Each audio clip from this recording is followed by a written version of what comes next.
Welcome students, 10th standard social science, 4th unit, resources and industries.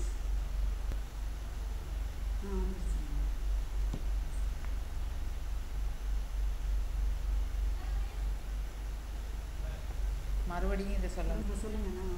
Social science, geography, unit 4, India, resources and industries. First வந்து energy resources. இப்போ previous டாப்பிக்கில் வந்து நம்ம என்ன பார்த்தோம்னாக்கா metallic and நான் metallic minerals பார்த்தோமா. அதுக்கு அடுத்து வந்து எனர்ஜி ரிசோர்ஸஸ். எனர்ஜி ரிசோர்ஸஸ்ங்கிறது வந்து எரிசக்தி அப்படின்னு வந்து சொல்கிறோம். இப்போ எரிசக்தி வந்து எதுக்கு வந்து யூஸ் ஆகுது அப்படின்னு வந்து பார்த்தோன்னா உனக்கே தெரியும். எரிசக்தினாலே நம்மளுக்கு வந்து எந்த வெளிச்சம் இல்லாமல் நம்மளால் இருக்க முடியுமா, லைட் இல்லாமல் இருக்க முடியுமா, அந்த கரண்ட்டை வந்து உற்பத்தி பண்ணக்கூடியது தான் வந்து எனர்ஜி அப்படிங்கிறது. The energy resources, the resources from which the electricity generated are called energy resources. எனர்ஜி ரிசோர்ஸஸ்னால் என்னது?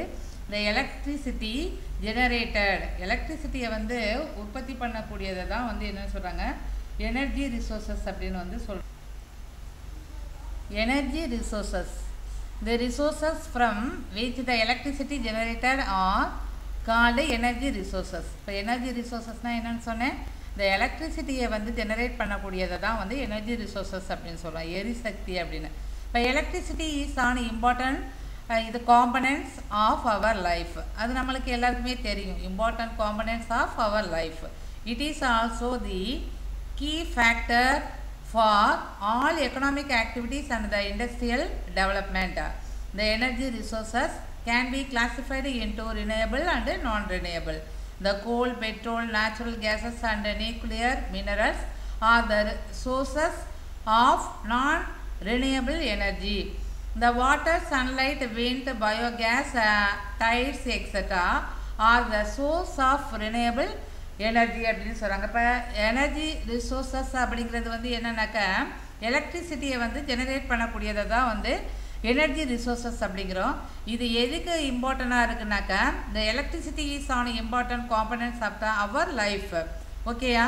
It is also the key factor அப்படின்னு வந்து பார்த்தோன்னா எக்கனாமிக் ஆக்டிவிட்டீஸ், மெயின் ஆக்டிவிட்டீஸ் என்ன அப்படின்னு பார்த்தோன்னா economic activities and industrial development. Industries தொழிற்சாலைகள் வளர்ச்சிக்கும் எக்கனாமிக் பொருளாதார வளர்ச்சிக்கும் வந்து எது முக்கியத்துவம் வாய்ந்ததாக இருக்குது அப்படின்னு பார்த்தோன்னா இந்த எனர்ஜி ரிசோர்ஸஸ் அப்படின்னு சொல்கிறாங்க. எனர்ஜி ரிசோர்ஸஸை வந்து இதை வச்சு ரெண்டாக கிளாஸிஃபை பண்ணியிருக்காங்க.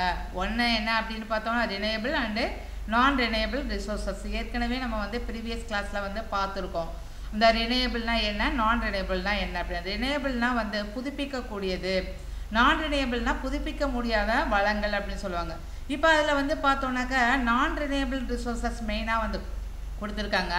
அதில் வந்து coal, petroleum, natural gases, nuclear minerals இது எல்லாமே நான் ரினியபிள் எனர்ஜி அப்படின்னு வந்து சொல்கிறாங்க. அடுத்து நெக்ஸ்ட் ஒன் ரினியபிள் எனர்ஜி அப்படின்னு வந்து பார்த்தோன்னா வாட்டர், சன்லைட், விண்டு, பயோகேஸ், டைட்ஸு இது எல்லாமே வந்து ரினியபிள் எனர்ஜி அப்படின்னு சொல்கிறாங்க. இதை வந்து எப்போவுமே புதுப்பிச்சுக்கிட்டே இருக்கலாம். நெக்ஸ்ட் ஒன் வந்து நான் ரினியபிள் எனர்ஜி. நான் ரினியபிள் எனர்ஜியில் வந்து பார்த்தோன்னா first one goal. Goal is an inflammable அப்படின்னாக்கா சீக்கிரமே எரியக்கூடிய தன்மை உடையது, சீக்கிரமே வந்து பற்றக்கூடிய தன்மை உடையது, எரியக்கூடிய தன்மை உடையதுனால இன்ஃப்ளேமபிள் அப்படின்னு வந்து சொல்கிறாங்க.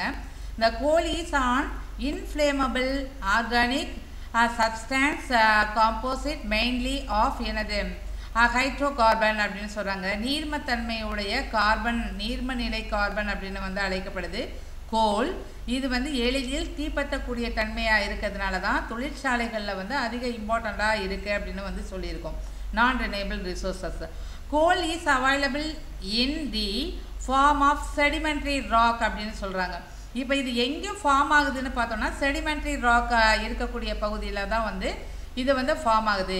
It is used in the generation of thermal power.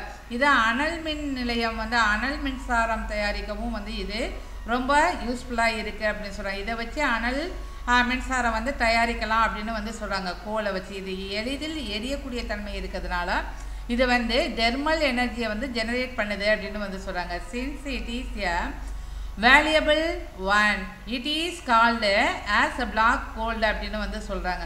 இது வந்து எக்கனாமிக் ஆக்டிவிட்டீஸுக்கு வந்து ரொம்ப இம்பார்ட்டண்ட்டாக இருக்குது. இண்டஸ்ட்ரி செக்டருக்கு ரொம்ப இம்பார்ட்டண்ட்டாக இருக்கிறதுனால இதை என்னென்ன அழைக்கப்படுது அப்படின்னு வந்து பார்த்தோன்னா ரொம்ப வேல்யூபிளாக இருக்கிறதுனாலையும் பிளாக் கோல்டு அப்படின்னு அழைக்கப்படுது. கருப்பு தங்கம் என்று அழைக்கப்படுது. என்ன அப்படின்னு பார்த்தோன்னா கோல். அடுத்து based on carbon content it is classified into the following types. இந்த கார்பனோட கண்டென்ட் அளவை வச்சு 4 டைப்பாக வந்து பிரிச்சிருக்காங்க கோலை. ஆந்த்ரோசைட், அடுத்து வந்து பிட்டமினஸ், லிக்னைட் அண்டு பீட். பீட்னா வந்து மரக்கறி அப்படின்னு வந்து சொல்லுவாங்க. ஆந்த்ரோசைட் வந்து கோலில் எவ்வளவு இருக்குது அப்படின்னு பார்த்தோம்னா 80 to 90% இருக்குது. பிட்டமினஸ் எவ்வளவு இருக்குனாக்கா 60 to 80% இருக்குது. லிக்னைட் எவ்வளவு இருக்குன்னு பார்த்தோம்னா 40 to 60%. பீட் வந்து லெஸ் தென் 40% தான் வந்து இருக்குது அப்படின்னு வந்து சொல்கிறாங்க. அடுத்து வந்து நெக்ஸ்ட் பார்த்தோம்னாக்கா இந்த India coal is mostly associated the Gondwana series of rock and primarily found in peninsular India. இந்தியாவில் மோஸ்ட்லி வந்து கோல் எங்கே அதிகமாக கிடைக்குது அப்படின்னு பார்த்தோம்னா கோண்ட்வானா இருக்கக்கூடிய பகுதிகள் எல்லாம் இந்த ராக் இருக்கக்கூடிய பகுதியிலெல்லாம் வந்து அதிகமாக இருக்குது. இந்த primarily found in the peninsular India. Peninsular இந்தியாங்கிறது வந்து என்னென்னாக்கா கடல் 3 பக்கமும் கடலால் சூழப்பட்டிருக்கும். அந்த பகுதியை தான் பெனிசுலார் அப்படின்னு சொல்கிறது. அந்த பகுதியில் வந்து அதிகமாக இந்த கோல் கிடைக்குது அப்படின்னு சொல்கிறாங்க. அடுத்து வந்து எந்தெந்த ஸ்டேட்டில் வந்து அதிகபட்சமாக கிடைக்குது அப்படின்னு 90% வந்து கோல் எங்கே அதிகமாக இருக்குது நம்ம நாட்டில் அப்படின்னு வந்து பார்த்தோன்னா ஜார்க்கண்ட், ஒரிசா, வெஸ்ட் பெங்கால் அண்டு மத்திய பிரதேஷில் இருக்குது. அடுத்து நெக்ஸ்ட் ஒன்று வந்து அஸ்ஸாம் அண்டு ஜம்மு அண்ட் காஷ்மீரில் வந்து எங்கே எத்தனை பர்சன்டேஜ் வந்து கோல் கிடைக்குது அப்படின்னு வந்து பார்த்தோம்னா 2% வந்து கோல் வந்து ஜம்மு அண்ட் காஷ்மீர், அஸ்ஸாம் போன்ற பகுதிகளில் வந்து இருக்கிறதா வந்து சொல்லியிருக்காங்க. அடுத்து நெக்ஸ்ட் ஒன் இந்த கோல் இந்தியா லிமிடெட் அப்படின்னு வந்து ஒரு பாக்ஸுக்குள்ளே கொடுத்துருக்காங்க பாருங்கள். Is an India state controlled coal mining company headquarters in Calcutta and West Bengal. இப்போது இதில் வந்து ஒவ்வொரு கம்பெனிஸும் வந்து ஹெட் குவார்ட்டர்ஸ் வந்து இருக்கும். ஒவ்வொரு மினரலுக்கும் வந்து ஹெட் குவார்ட்டர்ஸ் இருக்கும். அதில் வந்து மெட்டாலிக் அண்ட் நான் மெட்டாலிக் பார்த்தோம் இல்லையா, அதில் வந்து ஒவ்வொரு மெட்டலுக்கும் வந்து அயன்னா எங்கே அதிகமாக கிடைக்குதோ அங்கே ஹெட் குவார்ட்டர்ஸ் இருக்கும். காப்பர் எங்கே அதிகமாக இருக்கோ அங்கே ஹெட் குவார்ட்டர்ஸ் இருக்கும். அதே மாதிரி கோல் வந்து எங்கே அதிகமாக இருக்கோ அங்கே வந்து ஹெட் குவார்ட்டர்ஸை வந்து உருவாக்கிக்கிடுவாங்க. இப்போ கோல் இந்தியாவில் அதிகமாக இருக்கக்கூடிய CIL அப்படின்னு சொல்கிறாங்க, கோல் இந்தியா லிமிடெட் அப்படின்னு சொல்கிறாங்க. அது எங்கே அதிகமாக இருக்குது அப்படின்னா அந்த மைனிங் கம்பெனி எங்கே சுரங்க தொழில் செய்யக்கூடிய அந்த பகுதி எங்கே இருக்குது அப்படின்னு வெட்டி எடுக்கக்கூடிய பகுதி எங்கே இருக்குனாக்கா கொல்கத்தா அண்ட் வெஸ்ட் பெங்கால் தான் வந்து ஹெட் குவார்ட்டர்ஸாக வந்து இருக்குது. அடுத்து வந்து Jharkhand is the largest goal producing state in the country following Orissa, Chhattisgarh, west Bengal, மத்திய பிரதேஷ், ஆந்திர பிரதேஷ் அண்டு மகாராஷ்டிரா. இப்போ இந்தியா லிக்னைட் அப்படின்னு வந்து பார்த்தோன்னா ப்ரௌன் கோல் அப்படின்னு அழைக்கப்படுது. அந்த பழுப்பு நிலக்கரி அப்படின்னு சொல்லுவாங்க. Deposit அக்யூர் in the southern and western part of peninsular India, particularly in Tamil Nadu, Pondicherry and Kerala போன்ற இடங்களில் வந்து இருக்குது. எதுனாக்கா ப்ரௌன் கோல் அப்படின்னு அழைக்கப்படுது. லிக்னைட் இந்தியன் லிக்னைட் அப்படின்னு அழைக்கப்படுது. த southern and western part of peninsular இந்தியாவில், அதாவது தமிழ்நாடு, புதுச்சேரி, கேரளா போன்ற இடங்களில் வந்து என்ன இருக்குது அப்படின்னாக்கா இந்தியன் லிக்னைட் இருக்குது. பழுப்பு நிலக்கரி அப்படின்னு சொல்லக்கூடியது வந்து இங்கே அதிகமாக கிடைக்குது அப்படின்னு சொல்கிறாங்க.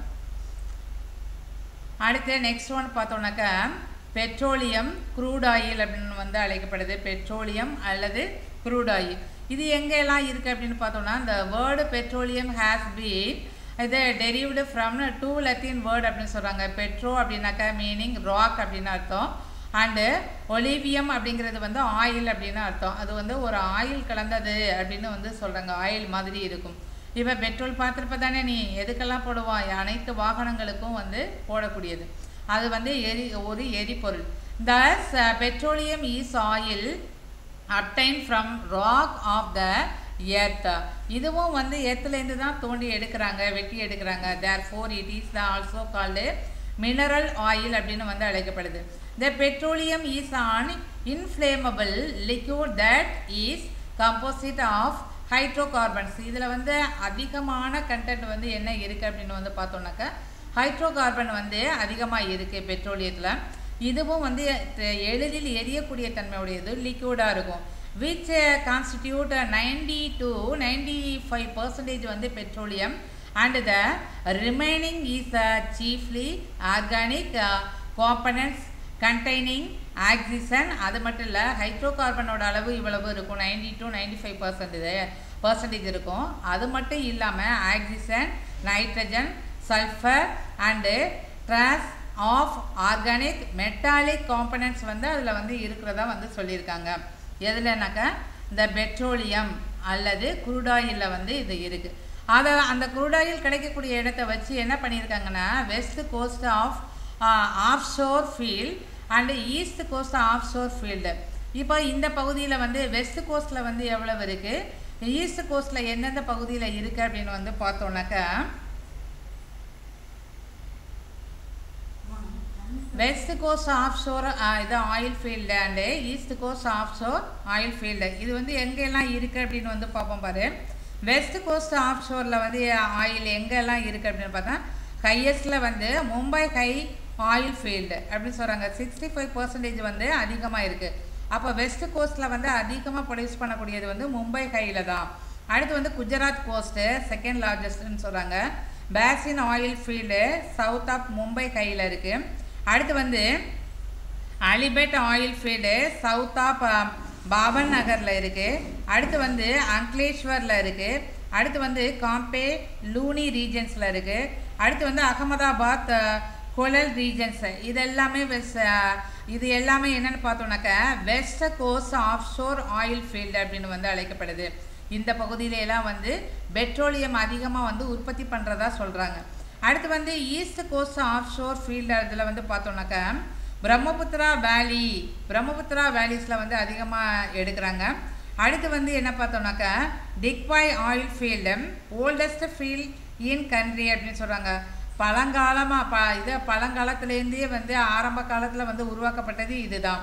அடுத்து வந்து நொகரட்டியா ஆயில் ஃபீல்டு அப்படிங்கிறது வந்து Naharkatiya oil field south west வெஸ்ட் ஆஃப் டிக்பாயில் வந்து இருக்குது. அடுத்து வந்து Moran and Hugrijan oil field south western of என்னது நகரட்டியாங்கிற பகுதியில் வந்து இருக்குது. அடுத்து வந்து ருட்ரசாகர் லாவா ஆயில் ஃபீல்டு எங்கே இருக்குனாக்கா சிப்சாகர் டிஸ்ட்ரிக்ட் ஆஃப் அஸ்ஸாமில் இருக்குது. அடுத்து வந்து சரமா வேலிஸில் வந்து இருக்குது. அடுத்து offshore of Andaman and Nicobar gulf of Mannar. அடுத்து வந்து பலேஸ்வர் கோஸ்ட் பஞ்சாப் ஹரியானா அண்ட் உத்தரப்பிரதேஷ் போன்ற இடங்கள் எல்லாம் வந்து பார்த்தோம்னாக்கா இதெல்லாம் வந்து வெஸ்ட் கோஸ்ட் ஆஃப்ஷோர் ஃபீல்டு இது ஆயில் ஃபீல்டு இருக்கக்கூடிய பகுதிகள். இங்கெல்லாம் வந்து அதிகமாக ஆயில் ஃபீல்டு வந்து உற்பத்தி பண்ணுறதா வந்து சொல்கிறாங்க. இது வந்து west coast offshore oil field and east coast offshore oil field வந்து பார்த்துருக்கோம். அடுத்து நெக்ஸ்ட் ஒன் பார்த்தோன்னா இந்த petrol is used as a source of power and fuel for. இதை எதுக்கெல்லாம் வந்து நம்ம யூஸ் பண்ணுறோம் பெட்ரோலியத்தை உனக்கே தெரியும். ஆட்டோமொபைலுக்கு, ஏரோப்ளைனுக்கு, ஷிப் அண்டு லோக்கோமோட்டர்ஸ் இது எல்லாத்துக்குமே வந்து எதை யூஸ் பண்ணிக்கிறோம்னாக்கா பெட்ரோலியத்தை வந்து யூஸ் பண்ணிக்கிறோம். பெட்ரோல் இல்லாமல் எந்த வாகனங்களும் வந்து நகராது. அந்த அளவுக்கு வந்து பெட்ரோல் வந்து உற்பத்தி பண்ணிக்கிட்டு இருக்காங்க. அப்போது நம்ம ஏற்கனவே என்ன பார்த்துருக்கோம், இதை வந்து என்ன சொல்கிறாங்கனாக்கா நான் ரினியூவபிள் ரிசோர்ஸஸில் வந்து இந்த பெட்ரோலியம். அப்போது அதை வந்து நம்ம எப்படி யூஸ் பண்ணணுன்னாக்கா ரொம்ப லிமிட்டடாக தான் யூஸ் பண்ணணும்.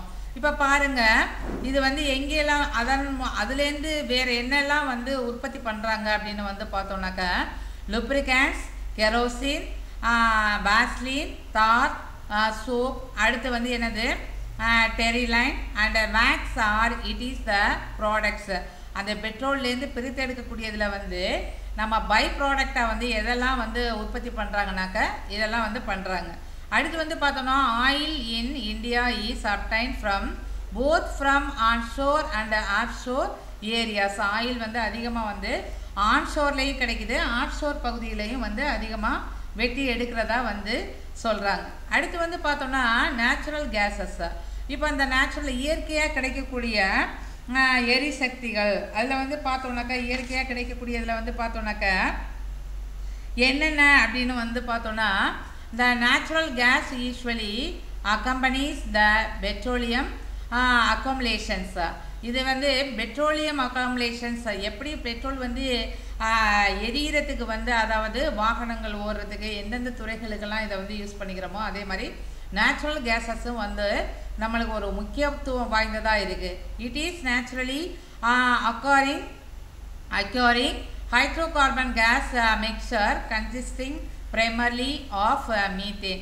இதில் வந்து என்ன அதிகமாக வந்து எந்த கண்டெயின் வந்து அதிகமாக இருக்குனாக்கா கார்பன் கேஸ் வந்து மிக்சராக இருக்குது.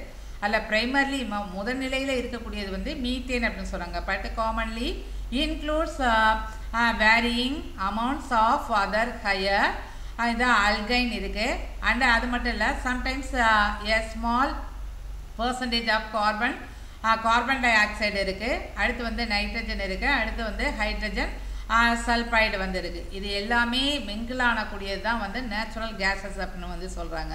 இதில் வந்து ப்ரைமர்லி அப்படின்னு வந்து கொடுத்துருக்காங்க. முதல்நிலையில் இருக்கக்கூடியது வந்து மீத்தேன் அப்படின்னு வந்து சொல்கிறாங்க. அதை இல்லாமல் மற்ற கண்டென்ட்டும் வந்து இந்த நேச்சுரல் கேஸஸில் வந்து இருக்க தான் நம்ம வந்து அறியப்படுறோம். It is formed when layer of decomposed plants and over thousands of years. பல நூறு ஆண்டுகளுக்கு முன்பு வந்து பார்த்தோன்னாக்க பல வருஷங்களுக்கு முன்னாடி அதாவது இந்த பிளான்ட்ஸ் எல்லாம் வந்து என்ன பண்ணக்கூடியது டீகம்போஸ் ஆனது அப்படின்னு வந்து சொல்லியிருக்காங்க. அதெல்லாம் அழுகிய நிலையில் அழுகி போய் மக்கிய நிலையில் இருந்து அதுதான் வந்து நம்மளுக்கு வந்து எதா கொடுக்குது அப்படின்னு வந்து பார்த்தோம்னாக்கா நேச்சுரல் கேஸஸாக வந்து கொடுக்குது அப்படின்னு வந்து சொல்லியிருக்காங்க. அடுத்து நெக்ஸ்ட் ஒன் பார்த்தோம்னா it is used as a source of energy for எனது ஹீட்டிங். இதுலேருந்து எடுக்கக்கூடிய அந்த எனர்ஜியை வந்து எதுக்கெல்லாம் யூஸ் பண்ணிக்கிறோம் அப்படின்னு வந்து பார்த்தோம்னாக்கா ஹீட்டிங், குக்கிங் அண்டு எலக்ட்ரிசிட்டி ஜெனரேஷனுக்கு வந்து இதை வந்து யூஸ் பண்ணிக்கிறோம். It is also used as a fuel for vehicles and as a chemical feedstock in the manufacturing of plastic and other commercially important organic chemicals. இது எல்லாத்துக்குமே எதை யூஸ் பண்ணிக்கிறாங்க அப்படின்னு வந்து பார்த்தோம்னாக்கா நேச்சுரல் கேஸஸ் வந்து நம்மளுக்கு ரொம்ப வெரி வெரி இம்பார்ட்டண்ட்டாக இருக்குது, யூஸ்ஃபுல்லாகவும் இருக்குது. அடுத்து வந்து இது வந்து கெயில் அப்படின்னு வந்து சொல்கிறாங்க. ஒரு பாக்ஸுக்குள்ளே இருக்கும் அந்த நிறுவனம். இந்த நேச்சுரல் கேஸஸை வந்து ரன் பண்ணக்கூடிய அந்த நிறுவனம் அதோட ஹெட் குவார்ட்டர்ஸ் அப்படின்னு கொடுத்துருக்காங்க. கெயில் அப்படின்னாக்கா formally known as gas authority of India limited அப்படின்னு கொடுத்துருக்காங்க. Largest state owned natural gas producing and distribution company in India அப்படின்னு பார்த்தோன்னாக்கா நியூ டெல்லி தான் வந்து மெயினாக கொடுத்துருக்காங்க. நேச்சுரல் கேஸஸ் வந்து அதிகமாக வந்து உற்பத்தி பண்ணக்கூடிய ஒரு இடமாக வந்து எது செயல்படுது அப்படின்னு வந்து பார்த்தோன்னாக்கா நியூ டெல்லி. அடுத்து வந்து பார்த்தோம்னா India has a very large production of tertiary rock and alluvial deposit particularly இந்த எக்ஸ்ட்ரா பெனிசுலார் இந்தியாவிலையும் கிடைக்கிது. அலிவியல் டெபாசிட் எங்கெல்லாம் அதிகமாக இருக்குதோ அந்த பகுதியில் வந்து நேச்சுரல் கேஸஸ் வந்து ப்ரொடியூஸ் பண்ணுறாங்க. அடுத்து வந்து பார்த்தோன்னா highest concentration of natural gases அப்படின்னு வந்து பார்த்தோன்னாக்கா நம்ம கவனத்துக்கு என்ன வருது அப்படின்னாக்கா மும்பை ஹையில் வந்து அதிகமாக நேச்சுரல் கேஸஸ்ஸு. அடுத்து பேசிம் ஆயில் ஃபீல்டில் இருக்கக்கூடிய பகுதியிலையும் வந்து நேச்சுரல் கேஸ் வந்து உற்பத்தி பண்ணுறாங்க. அது மட்டும் இல்லாமல் இன்னும் நிறைய ஸ்டேட்டில் வந்து இது நேச்சுரல் கேஸஸை வந்து ஜெனரேட் பண்ணுறாங்க. அதில் பார்த்தோன்னா குஜராத், அஸ்ஸாம், இது நெய்பல்டூர், அடுத்து வந்து மங்கமடம்ங்கிற இடத்துல தஞ்சாவூரில் வந்து நம்ம தமிழ்நாட்டில் தஞ்சாவூர் டிஸ்ட்ரிக்டில் மங்கமடம்ங்கிற இடத்துல வந்து நேச்சுரல் கேஸ் வந்து உற்பத்தி பண்ணுறாங்க. அடுத்து Tripura, Rajasthan, Arunachal Pradesh, Punjab, west Bengal the other areas where natural gases resources have been discovered அப்படின்னு வந்து சொல்லியிருக்காங்க. அடுத்து நெக்ஸ்ட் ஒன் பார்த்தோன்னாக்கா கன்வென்ஷனல் எனர்ஜி ரிசோர்ஸஸ் அப்படின்னு சோர்ஸ். கன்வென்ஷனல் எனர்ஜி சோர்ஸ் அதில் வந்து பார்த்தோன்னாக்கா கன்வென்ஷனல் நான் கன்வென்ஷனல்னு ஏற்கனவே நம்ம வந்து படிச்சிருக்கோம். 8th ஸ்டாண்டர்டில் கூட படிச்சிருக்கேன். அதில் கன்வென்ஷனல் அப்படின்னு வந்து பார்த்தோம்னாக்கா தெர்மல் பவர். இப்போ நிறைய இடங்களில் பவர் ஸ்டேஷன் வந்து பார்த்துருக்கியா? இப்போ அதில் வந்து கல்பாக்கத்தில் இருக்குது, கூடங்குளத்துல எல்லாம் இருக்குது. நம்ம இது இந்த கிளாஸில் வந்து இப்போ பார்த்துக்கிட்டு வருவோம். இப்போ தெர்மல் பவரில் வந்து பார்த்தோம்னாக்கா இந்த தெர்மல் பவரில்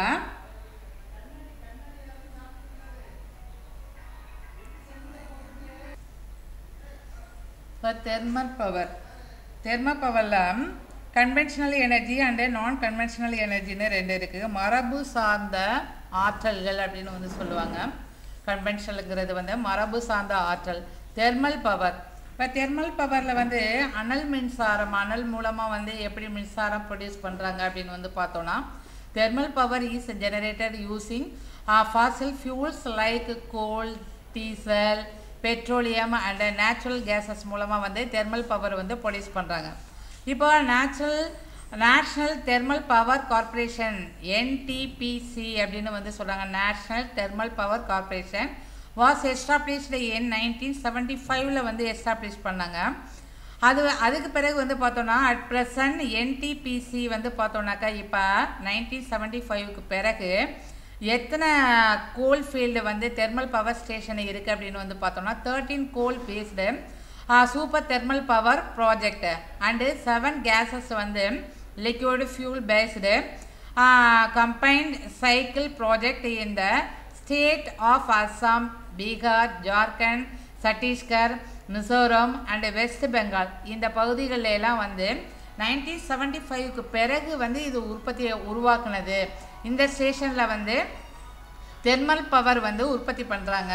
அப்போ அது மட்டும் இல்லாமல் அஸ்ஸாம், பீகார், ஜார்க்கண்டு, சத்தீஸ்கர், மிசோரம் அண்டு வெஸ்ட் பெங்கால்ல எல்லாம் வந்து உற்பத்தி பண்ணிக்கிட்டு இருக்காங்க. என்னன்னாக்கா தெர்மல் பவர். அடுத்து வந்து நெய்வேலி, மேட்டூர், அடுத்து வந்து தூத்துக்குடி அண்டு எண்ணூர், சென்னையில் Ennore R the important thermal power station இன் தமிழ்நாடு. இந்த பகுதியிலலாம் வந்து என்ன பண்ணுறாங்கனாக்கா தெர்மல் பவர் வந்து ப்ரொடியூஸ் பண்ணக்கூடிய பகுதிகளில் வந்து பார்த்தோம்னாக்கா நம்ம தமிழகத்தில் வந்து நெய்வேலி, மேட்டூர், தூத்துக்குடி அண்டு எண்ணூரில் எல்லாம் வந்து இம்பார்ட்டன்ட் தெர்மல் பவர் ஸ்டேஷன் இன் தமிழ்நாடு அப்படின்னு வந்து கொடுத்துருக்காங்க. நெக்ஸ்ட் ஒன் பார்த்தோம்னாக்கா நியூக்ளியர் பவர் அப்படின்னு கொடுத்துருக்காங்க. நியூக்ளியர் பவர்னாக்கா அணு ஆற்றல். அணு ஆற்றல்னாலே உனக்கு வந்து தெரியும். இப்போ அதன் மூலமாக வந்து எப்படி வந்து எனர்ஜி நம்மளுக்கு வந்து கிடைக்கிது அப்படின்னு வந்து பார்த்தோம்னாக்கா இந்த energy released during the nuclear fission and fusion அப்படின்னு வந்து சொல்லியிருக்காங்க. அந்த இணைதல், அணுக்கரு இணைதல் அல்லது பிளவுனால வந்து என்ன ஏற்படுது அப்படின்னு வந்து பார்த்தோம்னா நியூக்ளியர் பவர் வந்து ஏற்படுது அப்படின்னு சொல்லியிருக்காங்க. அதன் மூலமாக வந்து என்ன ஜெனரேட் பண்ணலாம்னாக்கா எலக்ட்ரிசிட்டியை வந்து ஜெனரேட் பண்ணலாம் அப்படின்னு வந்து நம்மளுக்கு கொடுத்துருக்காங்க. Nuclear energy is generated mainly from the minerals. இதுக்கு எந்த மினரல் வந்து அதிக இம்பார்ட்டண்ட்டாக வந்து இருக்குது அப்படின்னு வந்து பார்த்தோன்னா யுரேனியமும் அண்டு தோரியமும் வந்து ரொம்ப இம்பார்ட்டன்ட் மினரலாக இருக்குது. அடுத்து வந்து பார்த்தோன்னா இந்த first nuclear power station was setup at எங்கே அப்படின்னு வந்து பார்த்தோன்னா தாராப்பூர் நியர் மும்பை. 1969 தான் முதல்ல வந்து நியூக்ளியர் பவர் ஸ்டேஷன் வந்து உருவாக்குனாங்க. அடுத்து வந்து பார்த்தோன்னாக்கா எந்தெந்த பகுதிகளில் வந்து எவ்வளவு மெகாவாட் எலக்ட்ரிசிட்டி ப்ரொடியூஸ் பண்ணுறாங்க அப்படின்னு வந்து பார்த்தோன்னாக்கா ராவபட்டா அப்படிங்கிற இடத்துல வந்து 335 மெகாவாட்டை உற்பத்தி பண்ணுறாங்க மின்சாரம். அடுத்து வந்து கோட்டா இன் ராஜஸ்தானில் 100 மெகாவாட். கல்பாக்கத்தில் வந்து கல்பாக்கம் உனக்கு தெரியும், அந்த கல்பாக்கத்தில் வந்து 440 மெகாவாட். அடுத்து வந்து கூடங்குளத்தில் வந்து 2000 மெகாவாட். தமிழ்நாட்டில் வந்து கூடங்குளத்தில் வந்து 2000 மெகாவாட் வந்து உற்பத்தி எதுலேருந்து கிடைக்குது அப்படின்னு வந்து பார்த்தோம்னா நியூக்ளியர் பவர்லேருந்து தான் கிடைக்குது. அடுத்து வந்து நரோரா, ஹைகா, அடுத்து வந்து கஹராபாரா அப்படிங்கிற இடத்துல குஜராத்தில் இந்த பகுதியிலலாம் வந்து என்னது எவ்வளவு மெகாவாட் மின்சாரம் தயாரிச்சிருக்காங்க அப்படிங்கிறது வந்து அதில் கொடுத்துருக்காங்க. இது எல்லாமே வந்து நியூக்ளியர் பவர் மூலமாக வந்து எலக்ட்ரிசிட்டி வந்து ப்ரொடியூஸ் பண்ணக்கூடியது. அடுத்து வந்து ரினியூவபிள் எனர்ஜி. ரினியூவபிள் எனர்ஜியில் வந்து நான் ரினியூவபிள் பார்த்தோம். நான் ரினியூவபிளை வந்து வருஷக்கணக்காகும் உற்பத்தி பண்ணுறதுக்கு. அதனால் வந்து நம்ம ஃப்யூச்சர் ஜெனரேஷனுக்கு வந்து விட்டு கொடுக்கணும். அதுக்காக வேண்டி நம்ம வந்து லிமிட்டடாக தான் வந்து அதை யூஸ் பண்ணணும் அப்படிங்கிறத வந்து நம்ம கண்ணு கருத்தமாக இருக்கணும். அடுத்து வந்து பார்த்தோன்னாக்கா ரினியூவபிள் எப்போவுமே வந்து நம்ம உற்பத்தி பண்ணிக்கலாம். அது வந்து ரினியூவபிள் எனர்ஜி அப்படின்னு வந்து பார்த்தோம்னாக்கா ரினியூவபிள் ரிசோர்ஸஸ் அப்படின்னு வந்து பார்த்தோன்னா அந்த என்னென்ன பார்த்தோம், வாட்டர் பார்த்தோம். ரினியூவபிள் எனர்ஜியில் வந்து வாட்டர், சன், இதெல்லாம் வந்து ரினியூவபிள் ரிசோர்ஸஸில் பார்த்துருக்கோமா. அதில் ஃபர்ஸ்ட் ஒன் என்ன கொடுத்துருக்காங்க அப்படின்னா வந்து ஹைட்ரோ பவர் அப்படின்னு கொடுத்துருக்காங்க.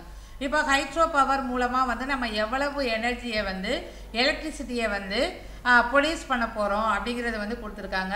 எத்தனை பர்சன்டேஜ் ப்ரொடியூஸ் பண்ணியிருக்கோம், அடுத்து வந்து இது எங்கே முதல்ல வந்து எஸ்டாப்ளிஷ் பண்ணாங்க, எந்தெந்த பகுதியில் வந்து இது ப்ரொடியூஸ் பண்ணிக்கிட்டு இருக்காங்க அப்படிங்கிறது வந்து நம்மளுக்கு கொடுத்துருக்காங்க. இப்போ பார்க்க போகிறோம். இப்போ power generated from water is டேர்ம்டு as hydro electricity. இப்போ வாட்டர் மூலமாக வந்து நம்ம வந்து பவரை ஜெனரேட் பண்ணுறோம் இல்லையா, அதை தான் என்னன்னு சொல்கிறாங்கனாக்கா ஹைட்ரோ பவர் அப்படின்னு சொல்கிறாங்க. ஹைட்ரோ எலக்ட்ரிசிட்டி அப்படின்னு வந்து சொல்கிறாங்க. Hydro power is energy harnessed from running water. ஓடக்கூடிய தண்ணியில் வந்து நம்ம எதை உற்பத்தி பண்ணுறாங்கன்னு சொல்கிறாங்கனாக்கா எனது ஹைட்ரோ பவரை வந்து எலக்ட்ரிசிட்டியை வந்து ப்ரொடியூஸ் பண்ணுறாங்க அப்படின்னு வந்து சொல்கிறாங்க. நீங்கள் பார்த்துருக்கீங்களா, இப்போ பெரிய பெரிய டேம்ல எல்லாம் வந்து போய் பார்த்தோம்னாக்கா மேட்டூர் டேமு, பெரியார் டேமு, இது மாதிரி பெரிய நீரை வந்து தேக்கி வச்சுருக்கக்கூடிய இடங்களில் வந்து நம்ம வந்து பார்த்தோம்னாக்கா இந்த ஹைட்ரோ பவர் ப்ரொடியூஸ் பண்ணுறதை நம்மளால் பார்க்க முடியும். அந்த hydro power is considered as one of the most economic and non-polluting source of energy. இது வந்து அதிகமாக பொல்யூஷனை வந்து கொடுத்துறாது. அடுத்து அது மட்டும் இல்லை, எதுக்கு ரொம்ப யூஸ்ஃபுல்லாக இருக்குனாக்கா மோஸ்ட் எக்கனாமிக் ஆக்டிவிட்டீஸுக்கு வந்து ரொம்ப யூஸ்ஃபுல்லாக இருக்குது. பொல்யூஷனை வந்து கொடுத்துறாது. அதான் வந்து நான் பொல்யூட்டிங் சோர்ஸ் ஆஃப் எனர்ஜி அப்படின்னு சொல்கிறாங்க. இதை ப்ரொடியூஸ் பண்ணுறதுனால நம்மளுக்கு வந்து எந்த சுற்றுச்சூழலும் பாதிப்பு அடையாது அப்படின்னு வந்து சொல்லியிருக்காங்க கன்ஃபார்மாக. அடுத்து வந்து it contributes nearly 7% of global electricity production. Global லெவலில் வந்து பார்த்தோம்னாக்கா 7% வந்து எதுலேருந்து தான் வந்து எலக்ட்ரிசிட்டி உற்பத்தி பண்ணுறாங்கனாக்கா ஹைட்ரோ பவர்லேருந்து தான் எலக்ட்ரிசிட்டி வந்து ப்ரொடியூஸ் பண்ணுறாங்க. அடுத்து நெக்ஸ்ட் ஒன் பார்த்தோம்னா the cost of production of hydro electricity is relatively low. அப்போ காஸ்ட்டாக இப்போ நம்மளுக்கு வந்து எந்த எனர்ஜியை வந்து ப்ரொடியூஸ் பண்ணுறதா இருந்தாலும் காஸ்ட் வேணும் இல்லையா, அப்போ பணம் தேவை. அந்த பணம் வந்து அதிகமாக இந்த வாட்டர் மூலமாக கிடைக்கக்கூடிய அந்த எலக்ட்ரிசிட்டி ப்ரொடியூஸ் பண்ணுறதுக்கு வந்து அதிகமாக காஸ்ட் வந்து தேவைப்படாது, அதிகமாக செலவாகாது, ரொம்ப கம்மியாக தான் ஆகும் அப்படின்னு சொல்லியிருக்காங்க. Making it competitive source of renewable energy. இப்போ ரினியூவபிள் அப்படின்னு எனர்ஜியில் வந்து நம்மளுக்கு ரொம்ப காஸ்ட் வந்து கம்மியாக இருக்கிறதுனால நம்மளுக்கு வந்து எதுக்கு அதிகமாக காம்படிஷன் இருக்குனாக்கா இந்த ஹைட்ரோ பவர் மூலமாக எலக்ட்ரிசிட்டி ப்ரொடியூஸ் பண்ணுறாங்க இல்லையா, அதுக்கு காம்படிஷன் அதிகமாக இருக்குது அப்படின்னு சொல்லியிருக்காங்க. இந்த ஃபர்ஸ்ட்டு ஹைட்ரோ எலக்ட்ரிக் பவர் ஸ்டேஷனை எங்கே முதல்ல ஆரம்பித்தாங்க அப்படின்னு வந்து பார்த்தோம்னாக்கா டார்ஜிலிங் நார்த் இந்தியாவில் டார்ஜிலிங் இன் 1897 ஆரம்பித்தாங்கப்பா. அடுத்த national hydro electric power corporation அப்படின்னு வந்து சொல்லியிருக்காங்க. இஸ் லொக்கேட்டட், அது எங்கே இருக்குது, NHPC அப்படின்னு வந்து சொல்லுவாங்க. National hydro electric power corporation is located Faridabad in India அப்படின்னு வந்து கொடுத்துருக்காங்க. அடுத்து வந்து சோலார் எனர்ஜி, அந்த சன்லைட் மூலமாக நம்மளுக்கு வந்து எலக்ட்ரிசிட்டியை வந்து ப்ரொடியூஸ் பண்ணக்கூடியது. இப்போ சோலார் எனர்ஜி மூலமாக வந்து நம்ம எதெல்லாம் வந்து இந்த பேனல்லாம் வச்சு இப்போ நம்ம பார்த்துருக்கோம். ரீசெண்டாக வந்து வீட்டு மேலையெல்லாம் வந்து சன்லைட்டு சோலார் லைட்டெல்லாம் வச்சுருக்காங்க இல்லையா, கரண்ட் இல்லாதப்போ நம்ம வந்து அதன் மூலமாக யூஸ் பண்ணிக்கிறது. இது நம்மளுக்கு வந்து ரொம்ப சீப்பானது வேறு. இப்போ பாரு, அதை பற்றி பார்ப்போம் பாரு. இந்த solar power is the conservation of sunlight into the electricity either directly using photovioletic PV அப்படின்னு கொடுத்துருக்காங்களா, photovioletic or directly using concentrated solar power CSP அப்படின்னு கொடுத்துருக்காங்க. இப்போ கான்சன்ட்ரேட்டட் சோலார் பவர் டைரெக்டாக வந்து நம்ம என்ன பண்ணிக்கலாம், இல்லைனா ஒரு கிளாஸ் மூலமாக வந்து அதன் மூலமாக அதை வந்து அந்த லைட்டை வந்து சோர்ஸ் பண்ணி ஸ்டோர் பண்ணி வச்சுக்கிட்டு அதன் மூலமாக நம்ம எலக்ட்ரிசிட்டியை வந்து ப்ரொடியூஸ் பண்ணிக்கலாம்.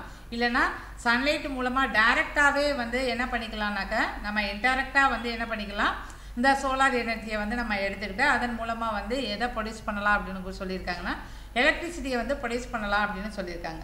அடுத்து வந்து பாரு, concentrated solar power system use lenses or mirror மூலமாக வந்து நம்ம என்ன பண்ணிக்கலாம்னாக்கா இந்த சோலார் எனர்ஜியை வந்து ப்ரொடியூஸ் பண்ணிக்கலாம். tracking system to the focus a large area of sunlight into a small beam. ஒரு ஸ்மால் பீம் மூலமாக லார்ஜ் பெரிய இடத்துல வந்து ஒரு நிலப்பரப்பில் வந்து சன்லைட்டை வந்து நம்ம ஸ்டோர் பண்ணி எதன் மூலமாக இதை வந்து இந்த லென்ஸ் இல்லைனா மிரர் மூலமாக வந்து அந்த சோலார் எனர்ஜியை வந்து நம்ம கேப்சர் பண்ணி அதன் மூலமாக நம்ம எலக்ட்ரிசிட்டியை வந்து ப்ரொடியூஸ் பண்ணிக்கலாம். அடுத்து வந்து photovoltaic convert light into an electric current using the photovoltaic effort. அடுத்து வந்து solar power is used in the water heater. இது எதுக்கெல்லாம் வந்து யூஸ் ஆகுதுனாக்கா வாட்டர் ஹீட்டர், அடுத்து வந்து ரெஃப்ரிஜிரேட்டர், அடுத்து வந்து drying, street light, cooking, pumping, அடுத்து வந்து பவர் ஜெனரேட்டர், அடுத்து வந்து போட்டோவொல்டிக் செல்ஸ் உருவாக்குறதுக்கு, அடுத்து வந்து சலூன் பார்ட்ஸ், இதுக்கெல்லாம் வந்து நம்ம எதை யூஸ் பண்ணிக்கிறோம்னாக்கா சோலார் எனர்ஜி மூலமாக ப்ரொடியூஸ் பண்ணக்கூடிய எலக்ட்ரிசிட்டியை வந்து இந்த பகுதி இதுக்கெல்லாம் வந்து நம்ம யூஸ் பண்ணிக்கிறோம். முக்கியமாக வந்து சாப்பாட்டுக்கு, அடுத்து வந்து வீட்டில் லைட் எரியிறதுக்கு, அடுத்து ரெஃப்ரிஜிரேட்டருக்கு, அடுத்து வந்து வாட்டர் ஹீட்டர் ஹீட் பண்ணுறதுக்கு, இது எல்லாத்துக்குமே நம்ம யூஸ் பண்ணிக்கிறோம். அடுத்து வந்து தண்ணியை வெளியேற்றுறதுக்கு, பம்ப் பண்ணுறதுக்கு, இது எல்லாத்துக்குமே யூஸ் பண்ணி இது எங்கெல்லாம் வந்து அதிகமாக சோலார் பவரை யூஸ் பண்ணி எலக்ட்ரிசிட்டி எங்கெல்லாம் அதிகமாக ப்ரொடியூஸ் பண்ணுறாங்க அப்படின்னு பார்த்தோம்னா ஆந்திர பிரதேஷ், குஜராத், ராஜஸ்தான், மகாராஷ்டிரா அண்ட் மத்திய Pradesh R the major solar power protector அப்படின்னு வந்து கொடுத்துருக்காங்க ப்ரொடியூசர்ஸ்னு. அடுத்து wind energy. Wind energy is extracted from the air from using wind turbans. இந்த விண்ட் டர்பன்ஸ் மூலமாக வந்து எதை எக்ஸ்ட்ராக்ட் பண்ணி எதை வந்து ப்ரொடியூஸ் பண்ணுறோம்னாக்கா எலக்ட்ரிசிட்டியை வந்து ப்ரொடியூஸ் பண்ணுறோம் அப்படின்னு வந்து சொல்லியிருக்காங்க. It is a cheap and pollution free source of energy. இதுவும் வந்து நம்மளுக்கு அதிகமாக பொல்யூஷனை கொடுத்துடாது, ஆனால் அது உற்பத்தி பண்ணுறதுக்கான காஸ்ட் வந்து ரொம்ப கம்மி அப்படின்னு சீப் அப்படின்னு வந்து சொல்லியிருக்காங்க. Power from wind mills R used for pumping water and to. அடுத்து வந்து என்ன கொடுத்துருக்காங்க செயில் ப்ரொஃபஷனல் ஷிப். அதுக்கும் வந்து நம்ம ஷிப்பை வந்து ரன் பண்ணுறதுக்கு இதை வந்து யூஸ் பண்ணிக்கிறோம். அந்த விண்ட் எனர்ஜி மூலமாக கிடைக்கக்கூடிய எலக்ட்ரிசிட்டியை வந்து யூஸ் பண்ணிக்கிறோம். அடுத்து வாட்டரை வெளியேற்றுறதுக்கும் வந்து இது யூஸ் ஆகுது அப்படின்னு வந்து சொல்லியிருக்காங்க. அடுத்து வந்து இந்த விண்டு மில்லெல்லாம் பார்த்துருக்கேன் இல்லையா, அந்த கன்னியாகுமரியில் ஆரல்வாய் மொழி அப்படிங்கிற இடத்துல தான் வந்து அதிகமாக விண்டு ஃபிம் வந்து அதிகமாக ப்ரொடியூஸ் பண்ணுறதா நம்ம படிச்சிருக்கோம். 8th எல்லாம் வந்து படிச்சிருக்கேன். அதே மாதிரி அந்த விண்டு மில்லு காற்றாலை அப்படின்னு வந்து சொல்லுவாங்க. இது காற்றடிக்கிற பக்கம் வந்து அந்த காத்தாடி பார்த்துருக்கேன் இல்லையா, அது ரொம்ப பெருசாக உயரமாக வந்து அந்த காற்றடிக்கக்கூடிய திசையை நோக்கி வச்சுருப்பாங்க. அதன் மூலமாக வந்து அந்த விண்டை வந்து விண்டு மில்லு மூலமாக எலக்ட்ரிசிட்டியை வந்து ப்ரொடியூஸ் பண்ணுறாங்க. அடுத்து வந்து பார்த்தோம்னாக்க these plants occupy only a less space. இதை வந்து அந்த விண்டு ஃபிம் வந்து உருவாக்குறதுக்கு வந்து இந்த விண்டு எனர்ஜியை ப்ரொடியூஸ் பண்ணுறதுக்கு நிறைய ஸ்பேஸ் எல்லாம் வந்து தேவைப்படாது. ஒரு குறிப்பிட்ட ஏரியா, ஒரு குறிப்பிட்ட இடம் வந்து இருந்தாலே வந்து போதும். அந்த இடத்துக்குள்ளேயே வந்து அந்த ஸ்டாண்டை வந்து நம்ம வச்சு அதன் மூலமாக வந்து நம்ம என்ன டவரை வச்சு அதன் மூலமாக வந்து நம்ம விண்டு எனர்ஜி மூலமாக எலக்ட்ரிசிட்டியை வந்து ப்ரொடியூஸ் பண்ணிக்கலாம்னு சொல்லியிருக்காங்க. அடுத்து இந்த development of wind power in India began in 1986. First wind farms were set up இந்த கோஸ்டல் ஏரியாஸில் தான் முதல்ல உருவாக்குனாங்க 1986. அதாவது குஜராத்தில் ஓகாங்கிற இடத்துல, அடுத்து மகாராஷ்டிராவில், அடுத்து தமிழ்நாட்டில் தூத்துக்குடியில் எத்தனை மெகாவாட் மின்சாரம் வந்து விண்டு டர்பன் மூலமாக தயாரிக்கிறாங்கனாக்கா 55 கிலோவாட் மின்சாரம் வந்து தயாரிக்கிறாங்க. The capacity has significantly increasing the last few years. இப்போ கொஞ்ச நாளாக தான் வந்து இது ரொம்ப முக்கியத்துவம் வாய்ந்ததாக இருக்குது. India has the 4th largest installed wind power capacity in the world. 4th இருக்குது.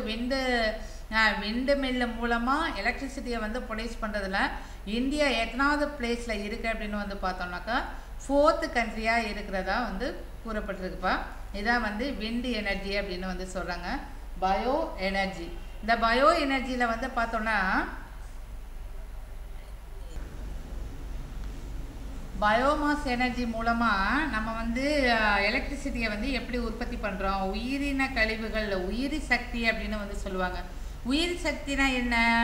bioenergy may be obtained through biodegradable materials like animals dung, இது kitchen waste, water, hygienic, agricultural residues and city waste etc.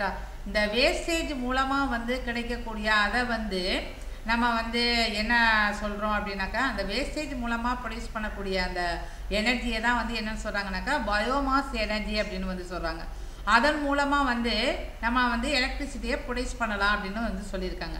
It is clean and cheap source of energy அப்படின்னு வந்து சொல்கிறாங்க. இது வந்து அதிக காஸ்டெல்லாம் வந்து நம்மளுக்கு தேவைப்படாது. Energy derived from biomass is mostly used for domestic purpose அப்படின்னு வந்து சொல்லியிருக்காங்க. நம்ம வீட்டு உபயோகத்துக்கே வந்து இந்த பயோமாஸ் எனர்ஜி மூலமாக வந்து கிடைக்கக்கூடிய எலக்ட்ரிசிட்டியை வீட்டு உபயோகத்துக்கு மட்டும் நம்ம வந்து யூஸ் பண்ணிக்கலாம் அப்படின்னு வந்து சொல்லியிருக்காங்க. அடுத்து வந்து பார்த்தோன்னாக்கா டைடல் அண்டு வேவ் எனர்ஜி அப்படின்னு வந்து சொல்லியிருக்காங்க. இந்த டைடல் அண்டு வேவ் எனர்ஜினாக்கா இது கடல் அலைகள் மூலமாக கிடைக்கக்கூடிய அந்த கடல் கரை ஓரங்களில் வந்து தண்ணி தேங்கி இருக்கும் இல்லையா, அதை தான் வந்து டைடல் அப்படின்னு ஓதங்கள் அப்படின்னு வந்து சொல்லுவாங்க. அதன் மூலமாக ப்ரொடியூஸ் பண்ணக்கூடிய எலக்ட்ரிசிட்டி வந்து எவ்வளவு அப்படின்னு வந்து கொடுத்துருக்காங்க. அந்த there are two main source of ocean energy அப்படின்னு வந்து கொடுத்துருக்காங்க. அதில் first one they are ocean tides and ocean waves மூலமாகவும் டைட்ஸ் மூலமாகவும் வந்து ரெண்டு வகையில் வந்து என்ன பண்ணுறாங்கனாக்கா இந்த எனர்ஜியை வந்து ப்ரொடியூஸ் பண்ணுறாங்க, எலக்ட்ரிசிட்டியை வந்து ப்ரொடியூஸ் பண்ணுறதா வந்து சொல்லியிருக்காங்க. The gulf of Cambay is the best suited area for the tidal எனர்ஜிக்கு வந்து பெஸ்ட் ஒன் எது அப்படின்னு வந்து பார்த்தோன்னாக்கா கல்ஃப் ஆஃப் காம்பேயில் தான் வந்து அதிகமாக வந்து டைடல் எனர்ஜி வந்து ப்ரொடியூஸ் பண்ணுறாங்க அப்படின்னு சொல்லியிருக்காங்க. This is followed by gulf of Kutch. Gulf of காம்பேயெல்லாம் வந்து குடகு, கட்ஸுனாலே வந்து கல்ஃப்னாலே குடகுன்னு அர்த்தம். குஜராத்தில் இருக்குது. நீ மேப்பை பார்த்தீங்கன்னா உனக்கு தெரியும். அதில் எவ்வளவு மெகாவாட் மின்சாரம் தயாரிக்கிறாங்கன்னு பாரு. 1000 மெகாவாட் மின்சாரம் இந்த டைடல் எனர்ஜி மூலமாக தயாரிக்கிறாங்க. அடுத்து வந்து சுந்தர்பான்கிற இடத்துல கல்கத்தாவுக்கு பக்கத்தில் இருக்குது. சுந்தர்பானில் வந்து 100 மெகாவாட் மின்சாரம் தான் தயாரிக்கிறாங்க. அடுத்து ஆன் வேவ் எனர்ஜியில் வந்து எவ்வளவு தயாரிக்கிறாங்கன்னு பாரு. அப்போ டைடல் எனர்ஜியில் தான் வந்து அதிகமாக நம்மளுக்கு வந்து மின்சாரம் உற்பத்தி பண்ணுறாங்க. வேவ் எனர்ஜியில் அலைகள் மூலமாக வந்து எவ்வளவு பவர் பிளான்ட் வந்து உற்பத்தி பண்ணுறாங்கன்னு பார்த்தோன்னா 150 கிலோவாட் மின்சாரம் வந்து தயாரிக்கிறாங்க. மேக்ஸிமம் 150 தான். அடுத்து has been installed at Vizhinjam near திருவனந்தபுரத்தில் வந்து விளிஞ்சம் நியர் திருவனந்தபுரத்தில் வந்து இந்த 150 கிலோவாட் மின்சாரம் வந்து தயாரிக்கிறாங்கப்பா. அது எதன் மூலமானாக்க அந்த வேவ் எனர்ஜி மூலமாக. An another plant of this kind has been set up near Andaman and Nicobar ஐலாண்ட்ஸில் வந்து அந்த அதர் பவர் பிளான்ட் வந்து எங்கே உற்பத்தி பண்ணுறாங்க அப்படின்னு பார்த்தோன்னாக்கா அந்தமான் அண்டு நிக்கோபார் ஐலாண்டில் வந்து உற்பத்தி பண்ணுறாங்க. தேங்க்யூ.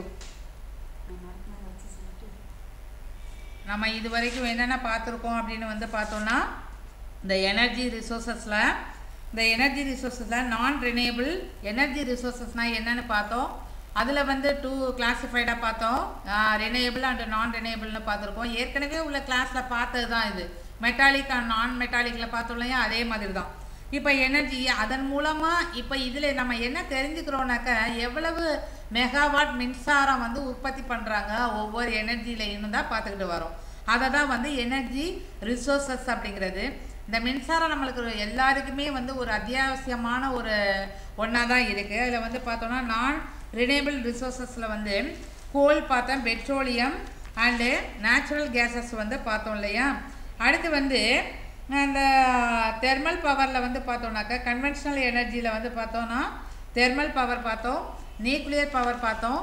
அடுத்து வந்து renewable or non renewable energy ரிசோர்ஸஸில் கைடல் பவர் பார்த்தோம். அடுத்து வந்து சோலார் எனர்ஜி பார்த்தோம், விண்ட் எனர்ஜி பார்த்தோம், பயோகேஸ் பார்த்தோம், டைடல் அண்டு வேவ் எனர்ஜி பார்த்தோம். இது எல்லா எனர்ஜியுமே வந்து எதை நம்ம உற்பத்தி பண்ணக்கூடியதை சொல்லியிருக்காங்கனாக்கா எலக்ட்ரிசிட்டி. இந்த எலக்ட்ரிசிட்டி மூலமாக நம்மளுக்கு வந்து ரொம்ப முக்கியமானது வந்து எக்கனாமிக் ஆக்டிவிட்டீஸுக்கும் சரி, அடுத்து வந்து இண்டஸ்ட்ரீஸுக்கும் சரி, அதோட வளர்ச்சிக்கு வந்து எது முக்கியத்துவம் வாய்ந்ததாக நம்ம லைஃபுக்கும் சரி எது முக்கியத்துவம் வாய்ந்ததாக இருக்குனாக்கா எலக்ட்ரிசிட்டி தான். அந்த எலக்ட்ரிசிட்டி வந்து இந்தந்த வகையில் தான் வந்து ப்ரொடியூஸ் பண்ணுறாங்க. இதை வந்து நம்ம அதை எப்படி வந்து நம்ம யூஸ் பண்ணணும் அப்படின்னு வந்து ரினியூவபிளில் வந்து எவ்வளவு வந்து ப்ரொடியூஸ் பண்ணுறாங்க, நான் ரினியூவபிளில் எவ்வளவு எலக்ட்ரிசிட்டி ப்ரொடியூஸ் பண்ணுறாங்க. நான் ரினியூவபிள் கிடைக்கிறது ரொம்ப ரேரு. அதனால் வந்து நம்ம யூஸ் பண்ணும்போது ரொம்ப லிமிட்டடாக தான் வந்து யூஸ் பண்ணணும். வரக்கூடிய ஃப்யூச்சர் ஜெனரேஷனுக்கு வந்து அதை விட்டு செல்லணும்னாக்கா நம்ம ரொம்ப லிமிட்டடாக தான் வந்து யூஸ் பண்ணணும் அப்படின்னு வந்து சொல்லியிருக்காங்க. இந்த லெசனுக்கு பிறகு வந்து நம்ம இண்டஸ்ட்ரீஸ் வந்து பார்க்க போகிறோம். அந்த இண்டஸ்ட்ரீஸில் என்னென்ன இருக்குது அப்படிங்கிறத வந்து பார்ப்போம். இன்னும் கொஞ்சம் லென்த்தியாக இருக்குது லெசன். அதனால் வந்து நீ இது வரைக்கும் நடத்தின ரிசோர்ஸஸில் நேச்சுரல் ரிசோர்ஸஸ் அப்படின்னு வந்து பார்த்தோம். அதுனா என்ன, மெட்டாலிக் அண்ட் நான் மெட்டாலிக் பார்த்தோம். அதுக்கடுத்து வந்து பார்த்தோம்னாக்கா இது எனர்ஜி ரிசோர்ஸஸ் பார்த்தோம். அதில் உள்ள டாபிக் எல்லாத்தையுமே நல்லா வந்து படித்து பாரு. படிச்சேன்னா உனக்கு நிச்சயமாக புரியும். அடுத்த நெக்ஸ்ட் கிளாஸில் வந்து இண்டஸ்ட்ரீஸை வந்து நம்ம வந்து பார்க்கலாம். Okay, thank you.